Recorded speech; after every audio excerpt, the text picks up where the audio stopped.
जी हाँ, तो क्या थलपति की सरकार बनवाने का हुआ साइड इफेक्ट? शाह ने राहुल पर कराया केस, लगाई ईडी और सीबीआई, मगर राहुल ने ध्वस्त कर दिया सारा दाव। स्वागत है आप सभी का। आप देख रहे हैं द राजनीति का विशेष सेगमेंट खबर और विश्लेषण। मैं हूं जबार खान। दोस्तों, आखिर ऐसा क्या हो गया कि मोदी शाह का पूरा खेमा राहुल गांधी से ऐसा घबराया हुआ है कि एक और केस लदवा दिया? आखिर अब राहुल गांधी के खिलाफ वो कौन सा केस हुआ जिसमें ईडी और सीबीआई को मामला भी सौंप दिया? लेकिन पलटवार में राहुल गांधी ने ऐसा क्या कहा, ऐसा क्या किया, ऐसा कौन सा कदम उठाया जिसमें शाह खेमा हक्का बक्का रह गया? विस्तार से आपको बताते हैं। दोस्तों, आपने देखा कि 2014 के बाद से किस तौर पर राहुल गांधी के खिलाफ में करीबन 3 दर्जन से ज्यादा केसेस भारतीय जनता पार्टी ने अपने नेताओं, अपने समर्थकों से लगवाए। कई मामलों में निचली अदालतों से फैसले भी दिलवा दिए। लेकिन दोस्तों, यही होता सत्ता का उपयोग और दुरुपयोग। उत्तर प्रदेश में देश के सबसे बड़े राज्य के मुख्यमंत्री, खुद को बाबा कहने वाले, योगी कहने वाले आदित्यनाथ योगी, अपने ऊपर लगे हुए सारे आपराधिक मामले खत्म करा देते हैं, वापस ले लेते हैं। उनके डिप्टी सीएम के ऊपर लगे हुए आपराधिक मामले थे। और दूसरी तरफ राहुल गांधी के खिलाफ केंद्र की सरकार केस पर केस ठुकवा रही है। दोस्तों, अब क्या हुआ जल्दी से आपको बताते हैं। इलाहाबाद हाई कोर्ट के लखनऊ बेंच ने राहुल गांधी के खिलाफ आय से अधिक संपत्ति की शिकायत, जो कि भारतीय जनता पार्टी के नेता, वो भी कहां के नेता, कर्नाटका के नेता, उन्होंने की थी।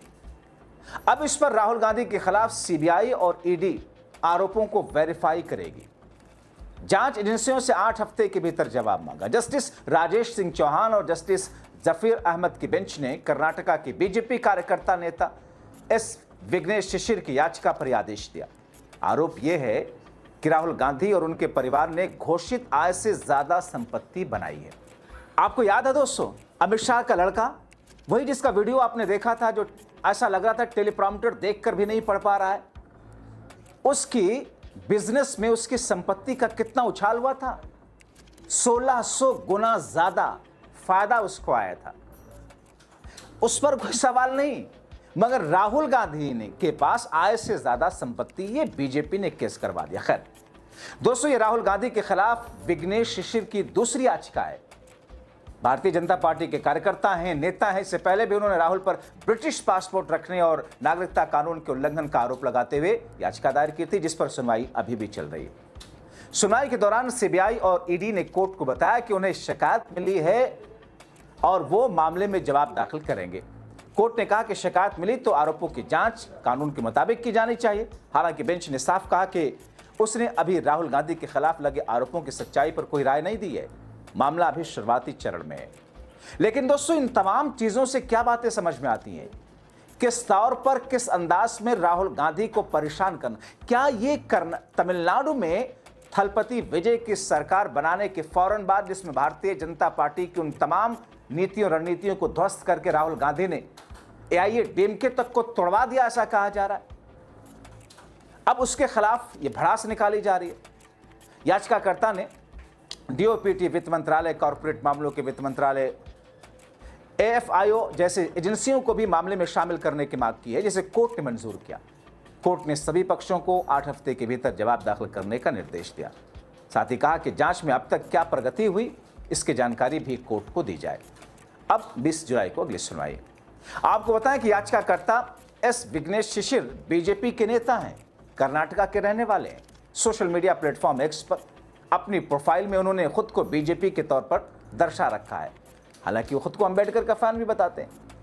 दोस्तों, राहुल गांधी के खिलाफ कर्नाटका के बीजेपी कार्यकर्ता एस विघ्नेश शिशिर द्वारा दायर की गई इस याचिका है, जिसमें सीबीआई निदेशक, नई दिल्ली प्रवर्तन निदेशालय, ईडी, आयकर विभाग, गृह मंत्रालय, गंभीर धोखाधड़ी जांच के कार्यालय, एसएफआईओ को भी प्रतिवादी बनाया गया। याचिका का कहना है कि ये राष्ट्रीय सुरक्षा और जनहित से जुड़ा अत्यंत गंभीर मामला है। याचिका 6 मई को न्यायमूर्ति राजेश सिंह चौहान, न्यायमूर्ति जफीर अहमद के खंडपीठ के समक्ष सूचीबद्ध थी। याचिका में दावा किया गया कि राहुल और उनके परिवार की संपत्ति उनके आय के ज्ञात स्रोतों से कहीं अधिक है। केस की सुनवाई के दौरान कोर्ट ने कहा कि अगर शिकायत प्राप्त हो चुकी है तो संबंधित एजेंसियों कानून के अनुसार आरोपों का सत्यापन करें। एजेंसियों को आवश्यक कार्रवाई करने की इजाजत है। सुनवाई के दौरान एसएफआईओ ने जवाब दाखिल करने के लिए कोर्ट से समय मांगा। उस अपील पर स्वीकार की गई। जवाब दाखिल करने के लिए सभी पक्षों को एक समय दिया है। मामले की संवेदनशीलता देखते हुए हाई कोर्ट ने याचिका की पूरी पत्रावली, अन्य दस्तावेजों को सीलबंद लिफाफे में सुरक्षित रखने के आदेश दिए। जस्टिस चौहान की अध्यक्षता वाली बेंच ने मामले में प्रस्तुत दस्तावेजों को सीलबंद लिफाफे में रखने, सीनियर रजिस्ट्रार के सुरक्षित हिरासत में रखने के निर्देश। 20 जुलाई को अगली सुनवाई। इससे पहले 6 मई को इलाहाबाद हाई कोर्ट ने याचिकाकर्ता की प्रारंभिक दलीलों को सुनने के बाद सभी दस्तावेजों को सीलबंद करने का आदेश दिया था और प्रतिवादी अधिकारियों को इस मामले में आवश्यक दिशा निर्देश लेने के लिए समय दिया था। दोस्तों, यह मामला एक बार फिर सुर्खियों में आया जब शिशिर ने राहुल गांधी के खिलाफ दोहरी नागरिकता मामले समेत कई आरोपों को लेकर याचिका दाखिल की थी। इलाहाबाद हाई कोर्ट ने इससे पहले उत्तर प्रदेश पुलिस को इस संबंध में एफआईआर दर्ज करने, जांच करने का निर्देश दिया था। हालांकि बाद में एक न्यायाधीश ने यह भी आदेश वापस ले लिया था कि राजनेता राहुल गांधी को आरोपों के संबंध में सुनवाई का अवसर मिलना चाहिए।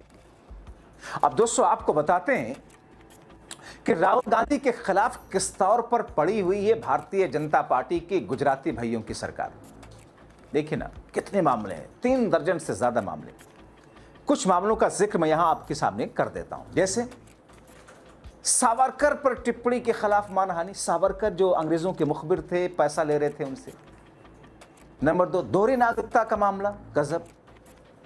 सावरकर को लेकर ठाणे में भी मानहानि का मामला अलग से, हरिद्वार में मानहानि का मामला, रांची में 20 करोड़ की मानहानि का केस, सेना के खिलाफ टिप्पणी और फिर जिस पे जमानत, नेशनल हेराल्ड मामला, सुशील मोदी जो अब नहीं रहे उन्होंने मानहानि का केस कराया, अहमदाबाद में आपराधिक मानहानि मामला, अहमदाबाद में ही दोबारा आपराधिक मानहानि मामला, राफेल को लेकर मुंबई में मानहानि केस, भिवंडी में भी आपराधिक मानहानि से जुड़ा केस, मुंबई में येचुरी के साथ मानहानि केस, रांची में मानहानि से जुड़ा एक और मामला, गुवाहाटी में आपराधिक मानहानि का मामला, कॉपीराइट उल्लंघन से जुड़ा मामला, संसद परिषद में हंगामे पर केस, मोदी सरनेम से जुड़ा केस जिसमें सजा भी हुई। ऐसे अनेकों केस हैं दोस्तों जो राहुल गांधी के खिलाफ। इसमें आप देखिए, मानहानि, बड़ी मानहानि होती है इनकी दोस्तों। तो मानहानि तब क्यों नहीं होती है जब इन्हीं के पार्टी के नेता डॉक्टर सुब्रमण्यम स्वामी कहते हैं कि मोदी तो फलाने फलाने फलाने हैं और अडवाणी अटल तो फलाने फलाने फलाने थे। मानहानि तब क्यों नहीं होती है जब मधु किश्वर आकर के क्या कुछ नहीं एक एक करके चीजें खोलती हैं, तब मानहानि नहीं होती है। मगर राहुल गांधी ने राफेल को लेकर के एक देश हित में मुद्दा उठाया, क्योंकि जिस राफेल को खरीदने का सौदा उस वक्त की कांग्रेस यूपीए की सरकार ने जो किया था उससे कई गुना ज्यादा कीमतें देकर के मोदी सरकार ने खरीदा, और उस राफेल की हालत क्या है, उसमें मानहानि केस।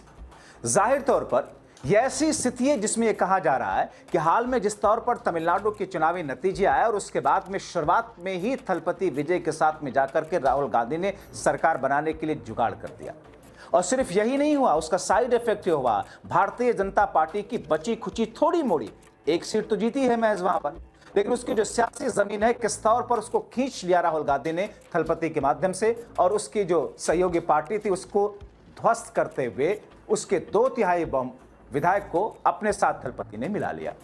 जबकि थलपति ने नहीं मिलाया, खुद वो लोग अपनी महत्वाकांक्षाओं में थलपति विजय कांग्रेस गठबंधन के सरकार के साथ आकर के बाहर से समर्थन देने लगे।